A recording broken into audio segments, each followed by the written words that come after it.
The Miss Supranational 2024 national costume show started off with Albania, and I don't know, it was just giving dead crows. It was sort of like an omen of death type of vibe, but yet it was still very low effort in my opinion with the gown and just the addition of some black feathers.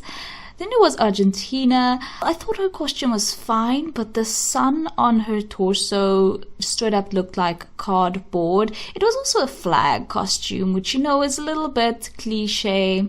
Then there was Aruba, and some performances, guys, were so awkward. The feathers on her costume also looked like they had been through it. With Australia, I thought Australia had a great costume, which brings me to the fact that there was actually no one there or nothing on screen to indicate what these costumes were meant to represent and tell us the meaning. I wish there was.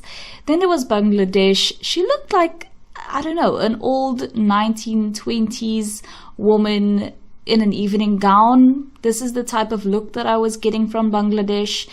Belgium, I loved, so unique with the Belgian waffle wings. She also gave a great performance. Bolivia, I loved the colors, but her blush looked like she had been in a fight and lost. Botswana, this is the look that you would wear to a wedding or actually on any day. I thought that Botswana's look wasn't necessarily a national costume look. For Brazil, oh my goodness, she was stunning. She looked like some sort of deity.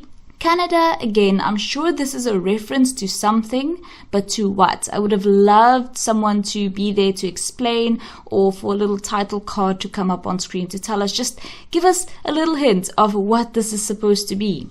For the Cayman Islands, she just doesn't have the charisma, honestly, to carry this costume on stage. Nothing wrong with the costume. She just has no charisma on stage, unfortunately. Then there's Chile. I have no complaints about Chile. Her costume was fine. Colombia was so fierce. She looked like an absolute warrior queen. Costa Rica, I thought her costume was fun. It was a fun costume. Could do without the hat, however. Côte d'Ivoire was so fierce. I loved all of the little details, and the hat was a great addition to this costume. Croatia looks like some sort of diner waitress. I didn't love it. For Cuba, wow, stunningly made. It was truly enchanting to watch her perform in this costume. Curacao, gorgeous from the waist up. I would have loved more extravagance at the bottom of this costume. The Czech Republic, she definitely came out in a look. What the reference is exactly, I don't know, but it definitely was a look.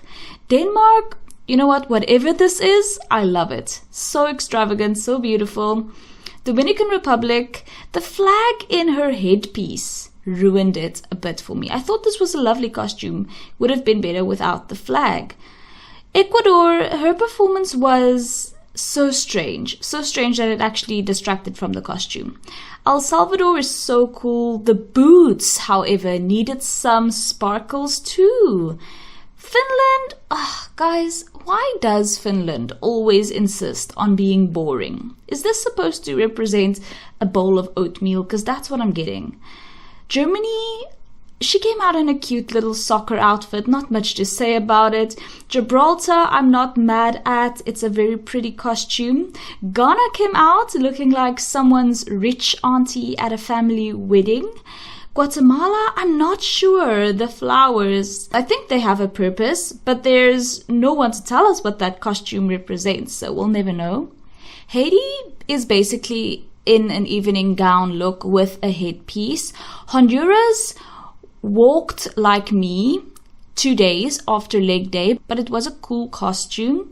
Hong Kong wore purple shoes with her red outfit, which is questionable, but it is a lovely costume and very emblematic of her heritage. Iceland, girl, this is an evening gown. What is it supposed to represent? India came out in a total mishmash of fabrics, and this brings me back to I wish I knew what it meant, because I'm sure there's a meaning to this costume. Indonesia looked so cool. Whatever this is, I love it. Italy wasn't my favorite. You know, it's kind of boring. I wonder what was the thing with Japan's arms. She kept holding her arms out. I don't know what the reason was. Lao was gorgeous. This outfit was beautifully made. You know, as a South African, I have an appreciation for beautiful bead work. Then there's Malaysia. I like this. She looks cute. You know, it's a whole vibe that Malaysia had going on.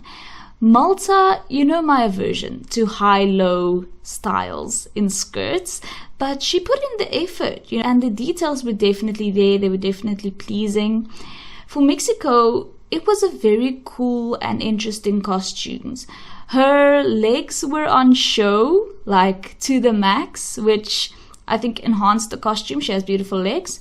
Then there's Myanmar. Myanmar was a bit menacing and intimidating. It definitely screams authority. It has empress vibes.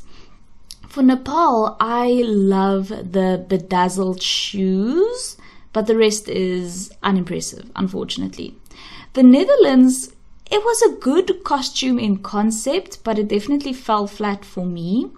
New Zealand is giving Tinkerbit a little bit. I don't know. It was cute. It was fun. Nicaragua was so cool. All the detail, you know, you can tell that lots of thought went into this costume. Nigeria came out and wow, I must say, it was such a cool effect with the face splitting so evenly. So cool. Pakistan, she had to keep the headpiece up with her hand the whole time. Poor thing, her arm was probably cramping. Panama, very colorful, but honestly nothing noteworthy. Paraguay had a very artsy and pretty costume. You guys know I love sparkles, so I can't be mad at Paraguay. Peru came out, she was so stunning. The wings looked absolutely beautiful. The Philippines looked very beautiful. She looked so serene and angelic in that costume. Portugal looks like someone's grandmother on a regular Tuesday. Poland came out in a dress that was in the Polish flag colors. Groundbreaking. Puerto Rico was amazing. In my future life, I want to have a torso like that. This costume is everything. Her performance was everything. Oh, Puerto Rico was amazing. Romania was nothing to write home about. Sierra Leone, she was wearing a good costume, but there are certain details in the costume that cheapened it a bit. For example, the sort of flat-ish crown and the black shoes. Slovakia, I love her, but this is an evening gown. South Africa came out looking stunning. It's very emblematic of South African wildlife. Gorgeously made. Oh my goodness, so beautiful. Spain, somehow, this plainish evening gown is very emblematic of Spain. I don't know, it's giving that Spanish dancing lady emoji. Thailand came out looking beautiful. I loved all the detail in her costume. Trinidad and Tobago was not bad. You know, it's giving Disney villain a little bit. I did love the over-the-top large horns. Ukraine came out in not a very well-made costume, I'm afraid. The UK came out, and you know what? I love Harry Potter. And I know I should love this costume, but I just didn't. It just didn't work for me. US came out and I was immediately like, oh no, is this supposed to be like an overly sexualized Native American costume? Because no. Uruguay came out and you know what? I like it. It's pretty. The zipper in the back killed me when she turned around though. US Virgin Islands. She and Ghana are at the same wedding, and she's the rich auntie from the other family at the wedding. Venezuela, how stunning is this? How stunning is this? The feathers look so good. You know, sometimes feathers can get raggedy during transport, but she looked stunning. Vietnam lastly came out, and unfortunately she didn't finish national costume very strong. This was very underwhelming for me. So yes, those were the women competing at the Miss Supranational 2024 National Costume Competition. Let me know what you guys thought. Oh, some women were just so stunning. I must say, I wasn't overly disappointed this year. I feel like a lot of the girls put really a lot of effort into their national costumes, which I can appreciate. Thank you guys so much for watching. If you haven't already, please subscribe, and I will see you in the next one. Bye!